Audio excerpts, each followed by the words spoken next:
जय हिंद दोस्तों। आज स्टेनो डिक्टेशन श्रृंखला का 6वां डिक्टेशन है। लेकिन दोस्तों आप लोग उस तरीके से इस डिक्टेशन को सपोर्ट नहीं दे रहे हैं, तो हम आपसे रिक्वेस्ट करेंगे कि जो भी एसएससी स्टेनो की तैयारी करने वाले स्टूडेंट हैं उन तक आप ये वीडियो शेयर कीजिए, ताकि वो इस श्रृंखला से जुड़ सके और उन्हें भी इसका लाभ हो सके। आइए स्टार्ट करते हैं डिक्टेशन।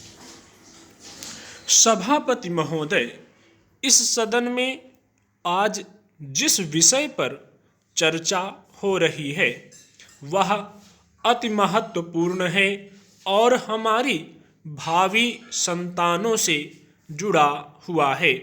मुझे भी अपने विचार प्रकट करने के लिए आपने जो अवसर प्रदान किया है, इसके लिए मैं आपका आभार प्रकट करता हूँ और हार्दिक धन्यवाद करता हूँ। शिक्षा जैसे विषय पर बहुत कुछ कहा जा सकता है, क्योंकि मेरे हिस्से में बहुत कम समय आया है और मेरे से पूर्व कई माननीय सदस्य इस विषय पर अपने विचार प्रकट कर चुके हैं। इसलिए मैं कम से कम समय में इस संबंध में अपना मत प्रकट करने का प्रयत्न करूँगा। अपने पूर्व वक्ताओं की भांति मैं भी इस बात से पूर्ण रूप से सहमत हूँ कि शिक्षा प्रणाली में बुनियादी परिवर्तन की आवश्यकता है। मैं समझता हूँ कि कई वर्षों से शिक्षा प्रणाली में कोई परिवर्तन नहीं किया है। देश की परिस्थितियों के अनुसार शिक्षा प्रणाली बनाई जाती है। आज की शिक्षा प्रणाली पुरानी परिस्थितियों के अनुसार निर्धारित की गई थी, जो आज के समय के अनुसार ठीक नहीं है। आज देश को प्रगति की ओर ले जाने के लिए जिन साधनों की जरूरत है, उन्हीं के अनुसार शिक्षा प्रणाली बनाई जानी चाहिए। इसलिए मेरा निवेदन है कि शिक्षा प्रणाली में परिवर्तन किया जाए, ताकि जो नवयुवक पढ़कर आए वे देश के विकास के लिए कार्य करने योग्य सिद्ध हो सकें। यह सभी जानते हैं कि जो विद्यार्थी शिक्षा ग्रहण कर रहे हैं, भविष्य में उन्हीं के ऊपर देश का भार पड़ना है। आज हम सभी को गंभीरता से यह विचार करना है कि हम किस प्रकार की शिक्षा अपने नवयुवकों को दें, जिससे वे सही रूप से देश का भार संभाल सकें।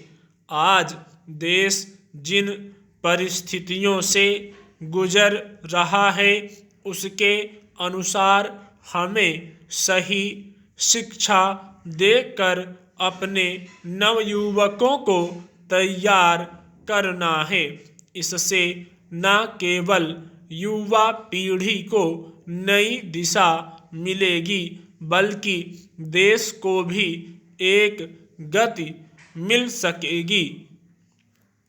मैं आपसे यह भी निवेदन करना चाहता हूँ कि इस महत्वपूर्ण विषय पर चर्चा के लिए अधिक समय दें, ताकि सभी सदस्यों को अपने विचार व्यक्त करने का अवसर मिल सके और शिक्षा के संबंध में ऐसी नीति बन सके जिससे देश को लाभ मिल सके। मैं निवेदन करना चाहता हूँ तथा अपनी ओर से सुझाव देना चाहता हूँ कि सबसे पहले शिक्षा के बुनियादी ढांचे को बदल दिया जाए। दूसरा, मैं यह अनुरोध भी करना चाहूँगा कि देश के जो पिछड़े हुए इलाके हैं उनमें बहुत सी नई रेलवे लाइनें बनाने के बारे में आपने समुचित निर्णय लिया है। उत्तर प्रदेश राज्य की स्थिति के संबंध में अनेक बार जोर दिया गया है और महत्वपूर्ण प्रस्ताव विचाराधीन हैं। विकास की दृष्टि से वहाँ के लिए जो आवश्यक प्रस्ताव है उस पर चर्चा करके निर्णय लेना उचित होगा। अब मैं एक बात इस संबंध में और भी कहना चाहूँगा कि जहाँ तक वेतन और महंगाई का प्रश्न है, यह एक बड़ा देशव्यापी प्रश्न है। इस पर कई दृष्टियों से विचार किया जा रहा है।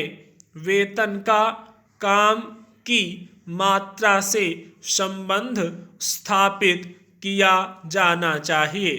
दुनिया के तमाम अन्य जो प्रगतिशील देश हैं उन्होंने भी इस नीति को अपनाया है। महंगाई और बढ़े हुए वेतन का कोई अंत नहीं है। महंगाई बढ़ती जाती है तथा समस्याएं भी बढ़ती जाती हैं।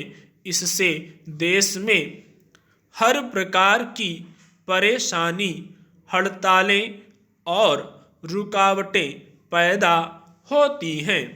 इसलिए इस प्रश्न पर इस दृष्टिकोण से विचार करें कि जो जितना काम करे उतना उसको वेतन मिलना चाहिए।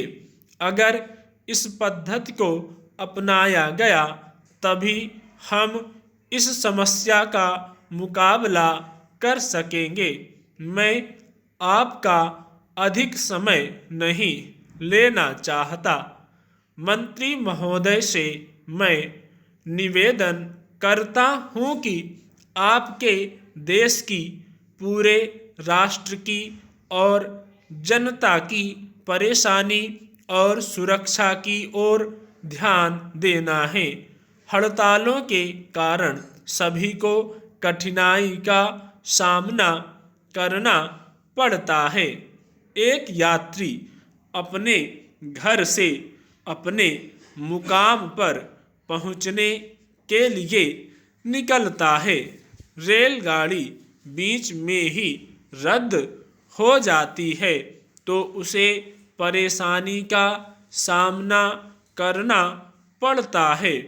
इस देश में तमाम लोग रेलवे को यातायात के प्रमुख साधन के रूप में प्रयोग करते हैं।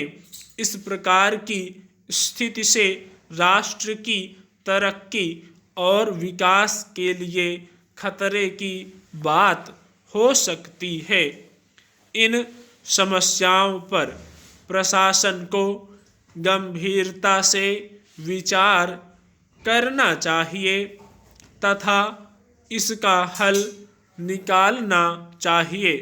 यदि तत्काल ही इस समस्या को सुलझाने का प्रयास न किया गया तो आगे चलकर इसके भयंकर परिणाम हो सकते हैं।